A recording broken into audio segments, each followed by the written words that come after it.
তাদের তার খুব আনন্দ।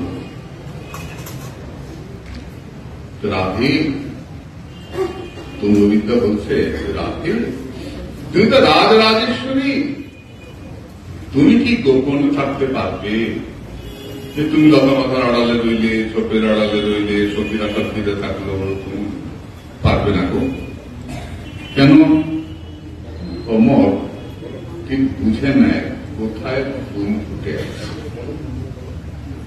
ভ্রমণকে কি পথ দেখাতে হয় যে এই পথে কি ওই ফুল ফুটে আছে? তা তো হয় না। ভ্রমণ ঠিক বুঝে নেয় কোথায় ফুল ফুটে আছে।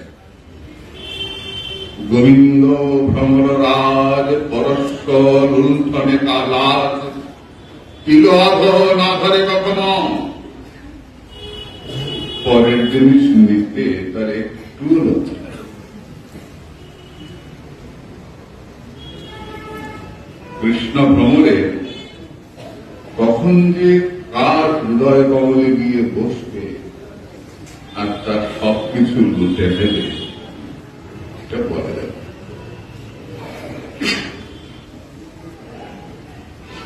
গোবিন্দ ভ্রমর রাজ পরস্পর লুণ্ঠনে লাল, তিল আর না ধরে কখনো।